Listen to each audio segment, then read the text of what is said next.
Peternakan itik merupakan salah satu sektor agribisnis yang memiliki peran penting dalam penyediaan protein hewani dan menjadi tumpuan ekonomi bagi banyak peternak. Namun, di balik potensi tersebut, peternak seringkali dihadapkan pada sebuah masalah perilaku yang kompleks dan merugikan, yaitu kanibalisme. Perilaku ini, yang dapat berupa saling mematuk bulu, jari kaki, hingga menyebabkan luka serius dan kematian, menjadi momok terutama dalam sistem peternakan intensif. Stres, kebosanan, dan kepadatan kandang yang tinggi seringkali menjadi pemicu utama munculnya perilaku abnormal ini. Secara tradisional, penanganan masalah kanibalisme kerap kali dilakukan dengan cara-cara yang kurang memperhatikan kesejahteraan hewan, seperti praktik potong paruh, debeaking, atau sekadar mengisolasi individu yang agresif. Namun, metode ini seringkali hanya mengatasi gejala, bukan akar permasalahan, dan bahkan dapat menimbulkan stres tambahan bagi itik. Menjawab tantangan ini, sebuah pendekatan yang lebih humanis dan ilmiah mulai dikembangkan, terinspirasi dari penelitian mendalam di negara-negara Eropa, khususnya Perancis, yang dikenal memiliki perhatian tinggi terhadap kesejahteraan ternak. Pendekatan tersebut adalah pengayaan lingkungan, atau environmental enrichment. Konsep pengayaan lingkungan berprinsip pada keyakinan bahwa ternak yang sejahtera adalah ternak yang produktif. Ide dasarnya sederhana, yaitu memodifikasi lingkungan kandang yang monoton menjadi lebih kompleks, menarik, dan merangsang, sehingga itik dapat mengekspresikan perilaku alaminya. Penelitian dan praktik di Perancis telah menunjukkan bahwa dengan menyediakan lingkungan yang diperkaya, perilaku destruktif seperti kanibalisme dapat ditekan secara signifikan. Hal ini terjadi karena energi dan perhatian itik tersalurkan ke aktivitas-aktivitas positif, seperti mencari makan, bermain, atau menjelajah. Kisah sukses dari para peternak dan peneliti di Perancis ini memberikan sebuah cetak biru yang sangat relevan untuk diaplikasikan di Indonesia. Ini bukan sekadar tentang menambahkan beberapa mainan di dalam kandang, melainkan sebuah pergeseran filosofi dalam beternak. Sebuah ajakan untuk memahami dan memenuhi kebutuhan psikologis itik, bukan hanya kebutuhan fisiknya. Dengan menerapkan prinsip pengayaan lingkungan, peternak Indonesia tidak hanya berpotensi menyelesaikan masalah kanibalisme, tetapi juga meningkatkan kesehatan, produktivitas, dan kualitas hidup ternak secara keseluruhan, menuju praktik peternakan yang lebih modern dan berkelanjutan. Kanibalisme pada itik bukanlah sebuah bentuk agresi alami atau kebencian antar sesama, melainkan sebuah perilaku salah arah, misdirected behavior, yang kompleks. Pada dasarnya, perilaku ini berakar dari insting alami itik untuk menjelajah dan mencari makan, foraging, yang tidak tersalurkan dengan baik dalam lingkungan peternakan intensif. Ketika lingkungan kandang terlalu sederhana, monoton, dan tidak memberikan stimulus apapun, itik akan merasa bosan dan frustrasi. Energi untuk menjelajah ini kemudian dialihkan ke objek terdekat yang menarik perhatian, yaitu teman-temannya di dalam kandang. Perilaku ini dapat termanifestasi dalam berbagai bentuk. Yang paling umum adalah mematuk bulu, feather hair pecking, di mana itik akan mencabuti bulu itik lainnya hingga menyebabkan kebotakan dan luka. Bentuk lainnya adalah mematuk jari kaki, toe pecking, mematuk area sekitar kloaka, atau bahkan mematuk kepala. Luka kecil akibat patukan awal dapat memicu rasa penasaran itik lain untuk ikut mematuk, karena tertarik dengan warna darah atau jaringan yang terluka. Jika tidak segera ditangani, perilaku ini dapat menyebar dengan cepat ke seluruh populasi dalam kandang dan menyebabkan tingkat kematian yang tinggi. Faktor pemicu kanibalisme sangat beragam, namun hampir semuanya berkaitan dengan kondisi stres lingkungan. Kepadatan kandang yang terlalu tinggi adalah penyebab utama, karena membatasi ruang gerak dan meningkatkan kompetisi. Faktor lain termasuk suhu kandang yang terlalu panas, ventilasi yang buruk, intensitas cahaya yang terlalu terang, kekurangan nutrisi tertentu dalam pakan, hingga akses yang terbatas terhadap pakan dan air minum. Semua kondisi ini menciptakan lingkungan yang tidak nyaman dan memicu stres, yang pada akhirnya meledak dalam bentuk perilaku kanibalisme. Mengatasi kanibalisme dengan hanya berfokus pada individu yang agresif, atau dengan melakukan potong paruh, adalah seperti memadamkan api tanpa menghilangkan sumber bahan bakarnya. Pendekatan ini tidak menyelesaikan akar masalah, yaitu lingkungan yang miskin stimulus. Oleh karena itu, solusi yang paling efektif dan berkelanjutan adalah dengan mengubah lingkungan itu sendiri. Dengan memahami bahwa kanibalisme adalah jeritan minta tolong dari itik yang stres dan bosan, peternak dapat mulai mencari cara untuk membuat kehidupan mereka di dalam kandang menjadi lebih baik, yang pada akhirnya juga akan menguntungkan peternak itu sendiri. Pengayaan lingkungan, atau dalam istilah ilmiahnya environmental enrichment, adalah sebuah pendekatan dalam ilmu kesejahteraan hewan yang bertujuan untuk meningkatkan kualitas hidup hewan dalam pemeliharaan dengan cara membuat lingkungan mereka lebih merangsang. Prinsip dasarnya adalah menyediakan stimulus sensorik dan motorik yang memungkinkan hewan untuk menunjukkan spektrum perilaku alami mereka selayaknya di habitat asli. Dalam konteks peternakan itik, ini berarti menciptakan kondisi kandang yang tidak hanya memenuhi kebutuhan dasar untuk hidup, pakan, air, tempat berteduh, tetapi juga kebutuhan psikologis untuk beraktivitas. Tujuan utama dari pengayaan lingkungan adalah untuk mengurangi stres, kebosanan, dan frustrasi yang menjadi akar dari banyak masalah perilaku, termasuk kanibalisme. Dengan memberikan pilihan dan kesempatan untuk melakukan berbagai aktivitas, itik akan memiliki pelampiasan energi yang positif. Mereka dapat menyalurkan naluri alaminya seperti mencari makan, menjelajah, bersosialisasi secara sehat, dan merawat diri. Lingkungan yang kaya akan stimulus akan membuat itik lebih sibuk dengan aktivitas yang bermanfaat, sehingga mengurangi kemungkinan mereka untuk melakukan aktivitas destruktif terhadap sesama. Pengayaan lingkungan dapat dikategorikan menjadi beberapa jenis. Ada pengayaan pakan, foraging enrichment, di mana pakan disajikan dengan cara yang menantang itik untuk berusaha, misalnya dengan menyebar biji-bijian di atas litter. Ada pengayaan fisik atau struktural, yaitu dengan menambahkan struktur seperti platform atau tempat bertengger. Ada pula pengayaan sensorik atau objek, yaitu dengan memberikan benda-benda yang dapat dimanipulasi seperti bola, tali, atau balok kayu. Bagi unggas air seperti itik, pengayaan air, water enrichment, berupa akses ke kolam atau bak untuk mandi menjadi salah satu bentuk pengayaan yang paling penting. Penerapan konsep ini menandai sebuah evolusi dalam cara pandang terhadap hewan ternak. Hewan tidak lagi dilihat hanya sebagai mesin produksi, melainkan sebagai makhluk hidup yang memiliki perasaan dan kebutuhan perilaku yang kompleks. Dengan berinvestasi pada pengayaan lingkungan, peternak sebenarnya sedang berinvestasi pada kesehatan mental dan fisik ternaknya.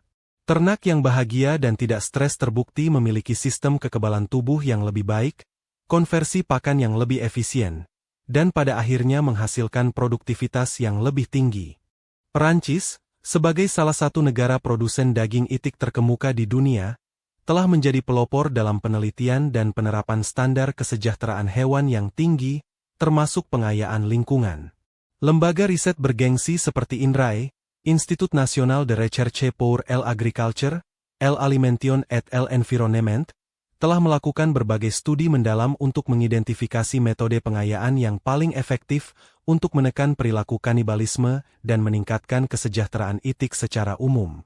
Penelitian mereka tidak hanya fokus pada apa yang diberikan, tetapi juga bagaimana dan mengapa sebuah pengayaan itu berhasil. Salah satu temuan penting dari riset di Perancis adalah signifikansi dari litter atau alas kandang yang dalam dan dapat digaruk. Penggunaan litter seperti sekam padi atau serutan kayu yang tebal memungkinkan itik untuk menyalurkan perilaku mencari makan alaminya, foraging. Peneliti menemukan bahwa ketika biji-bijian disebar di atas litter ini, itik akan menghabiskan sebagian besar waktunya untuk menggaruk, mematuk, dan menyaring litter, sama seperti yang akan mereka lakukan di alam liar. Aktivitas ini secara drastis mengurangi waktu luang yang bisa digunakan untuk saling mematuk. Selain pengayaan pakan, penelitian di Perancis juga menggarisbawahi pentingnya pengayaan struktural dan objek. Mereka menemukan bahwa penyediaan balok-balok kayu atau batu bata yang ditempatkan di dalam kandang dapat berfungsi sebagai pecking block yang mengalihkan perhatian itik. Itik lebih memilih mematuk objek-objek ini daripada bulu temannya. Selain itu, Pemasangan platform atau tempat bertengger setinggi beberapa sentimeter dari lantai memberikan kesempatan bagi itik untuk melompat, beristirahat di tempat yang berbeda, dan menghindari interaksi agresif dari itik lain di lantai kandang. Yang tidak kalah penting, regulasi dan kesadaran industri di Perancis sangat mendorong implementasi ini. Banyak peternak kini secara standar menyediakan akses bagi itik ke area luar, free range, atau setidaknya menyediakan kolam atau bak air untuk mandi. Mereka memahami bahwa kesempatan untuk mandi dan merawat bulu dengan air adalah kebutuhan esensial bagi itik, yang dapat mengurangi stres secara signifikan. Kisah dari Perancis ini mengajarkan bahwa pengayaan lingkungan bukanlah sekadar pilihan, melainkan sebuah komponen integral dari sistem peternakan itik yang modern, etis, dan pada akhirnya lebih menguntungkan. Menerapkan pengayaan lingkungan di peternakan itik tidak harus mahal atau rumit. Banyak metode yang dapat diimplementasikan dengan menggunakan bahan-bahan sederhana dan mudah didapat, disesuaikan dengan kondisi lokal. Salah satu bentuk pengayaan yang paling mudah dan efektif adalah pengayaan pakan. Alih-alih hanya menyediakan pakan dalam wadah, peternak dapat menebarkan sebagian kecil pakan seperti butiran jagung atau sorghum di atas liter sekam yang tebal. Ini akan merangsang itik untuk aktif mencari makan, membuat mereka sibuk dan lelah, sehingga mengurangi energi untuk perilaku negatif. Jenis pengayaan lainnya adalah dengan menyediakan objek yang dapat dimanipulasi atau dipatuk.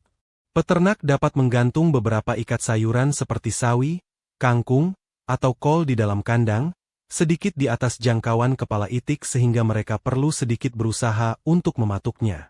Tali tambang yang tebal, bola plastik berwarna cerah yang digantung, atau bahkan botol plastik bekas yang diisi dengan kerikil agar berbunyi saat disentuh, dapat menjadi mainan yang sangat menarik bagi itik. Objek-objek ini berfungsi sebagai pengalih perhatian yang efektif dari bulu teman-temannya. Pengayaan struktural juga memberikan dampak yang besar. Membuat panggung atau platform rendah dari kayu atau bambu di beberapa sudut kandang akan memperluas area permukaan yang dapat digunakan itik. Mereka dapat melompat ke atasnya untuk beristirahat atau sekadar mengamati lingkungan sekitar. Struktur ini memecah monotonitas kandang dan menciptakan zona-zona berbeda, memungkinkan itik yang lebih lemah untuk menghindari individu yang lebih dominan. Ini membantu mengurangi stres sosial di dalam kelompok. Bagi itik, air memiliki daya tarik magis. Menyediakan akses ke air untuk mandi adalah bentuk pengayaan terbaik. Ini tidak harus berupa kolam besar. Cukup dengan menyediakan beberapa bak plastik rendah atau parit kecil yang diisi air bersih secara rutin sudah sangat memadai. Itik akan menggunakan air ini untuk membersihkan bulu, mata, dan lubang hidung mereka. Perilaku merawat diri di air, preening, ini adalah aktivitas pelepas stres yang sangat penting, menjaga kondisi bulu tetap prima, dan membuat itik merasa nyaman dan bahagia. Manfaat dari penerapan pengayaan lingkungan jauh melampaui sekadar menekan perilaku kanibalisme. Ketika itik hidup dalam lingkungan yang merangsang dan bebas dari stres kronis, kesehatan mereka secara keseluruhan akan meningkat secara signifikan. Itik yang aktif bergerak, melompat ke platform, dan mencari makan di liter akan memiliki struktur tulang dan otot kaki yang lebih kuat. Ini dapat mengurangi insiden masalah kaki seperti kelumpuhan atau porosis yang sering terjadi pada sistem peternakan intensif yang membatasi ruang gerak. Dari sisi fisiologis, lingkungan yang diperkaya terbukti dapat menurunkan kadar hormon stres kortikosteron dalam darah itik. Stres yang rendah berhubungan langsung dengan sistem kekebalan tubuh yang lebih kuat. Itik yang tidak stres akan lebih tahan terhadap serangan penyakit, sehingga peternak dapat mengurangi ketergantungan pada antibiotik dan obat-obatan lainnya. Ini tidak hanya menekan biaya produksi tetapi juga menghasilkan produk daging atau telur yang lebih sehat dan aman untuk dikonsumsi. Kesejahteraan yang lebih baik juga seringkali berkorelasi positif dengan performa produksi. Meskipun tujuan utama pengayaan lingkungan adalah kesejahteraan, dampak ekonominya sangat nyata. Itik yang nyaman dan dapat menyalurkan perilakunya secara alami cenderung memiliki nafsu makan yang lebih stabil dan konversi pakan yang lebih efisien. Energi yang seharusnya terbuang untuk stres atau perilaku abnormal, kini dialokasikan sepenuhnya untuk pertumbuhan. Hasilnya adalah laju pertumbuhan yang lebih baik dan bobot badan akhir yang lebih seragam saat panen. Pada akhirnya, pengayaan lingkungan mengubah interaksi antara peternak dan ternaknya. Peternak akan lebih sering mengamati perilaku ternaknya untuk melihat pengayaan mana yang paling disukai. Ini membangun hubungan yang lebih positif dan pemahaman yang lebih dalam tentang kebutuhan hewan. Praktik peternakan yang etis dan memperhatikan kesejahteraan hewan juga dapat menjadi nilai jual tambah. Konsumen modern semakin peduli dengan asal-usul makanan mereka dan bersedia membayar lebih untuk produk yang berasal dari peternakan yang manusiawi. Mengadopsi konsep pengayaan lingkungan dari Perancis ke dalam konteks peternakan etik di Indonesia sangatlah mungkin dan tidak perlu menunggu modal besar. Kuncinya adalah kreativitas dan kemauan untuk memulai dari hal-hal kecil dengan memanfaatkan sumber daya lokal yang melimpah. Peternak dapat memulai dengan mempertebal alas kandang atau liter menggunakan sekam padi, jerami cincang, atau serutan kayu. Bahan-bahan ini murah dan mudah didapat, namun dampaknya dalam mendorong perilaku mencari makan sangatlah besar. Untuk pengayaan objek, peternak tidak perlu membeli mainan mahal. Batang pisang, gedebok, yang dipotong-potong dan disebar di kandang dapat menjadi objek patukan yang sangat menarik bagi itik. Demikian pula dengan sabut kelapa atau tandan kosong kelapa sawit. Menggantung beberapa buah pepaya mentah atau labu siam juga bisa menjadi alternatif sayuran gantung yang murah dan disukai itik. Prinsipnya adalah menyediakan objek dengan tekstur berbeda yang aman untuk dipatuk dan dapat menyibukkan itik. Untuk pengayaan struktural, bambu adalah material serbaguna. Peternak dapat membuat platform-platform rendah atau sekat-sekat sederhana dari bambu untuk memecah ruang di dalam kandang. Ini menciptakan lingkungan yang lebih dinamis dan memberikan tempat bagi itik untuk bersembunyi atau beristirahat dengan tenang. Untuk pengayaan air, jika pembuatan kolam permanen dirasa memberatkan, gunakan saja ember-ember bekas cat yang dipotong rendah atau ban mobil bekas yang dibelah dua dan dilapisi terpal sebagai wadah air untuk mandi. Pastikan air diganti secara rutin untuk menjaga kebersihan. Penting bagi peternak untuk memulai secara bertahap dan melakukan observasi. Cobalah 1 atau 2 jenis pengayaan pada satu kelompok kandang dan bandingkan perilakunya dengan kandang kontrol yang tanpa pengayaan. Amati mana yang paling diminati oleh itik. Ajak sesama peternak dalam kelompok untuk berdiskusi dan berbagi ide. Dengan mengubah pola pikir dari sekadar menyediakan kandang menjadi menyediakan rumah yang nyaman, peternak Indonesia dapat secara signifikan mengurangi masalah kanibalisme, meningkatkan produktivitas, dan mengangkat standar kesejahteraan itik di tanah air.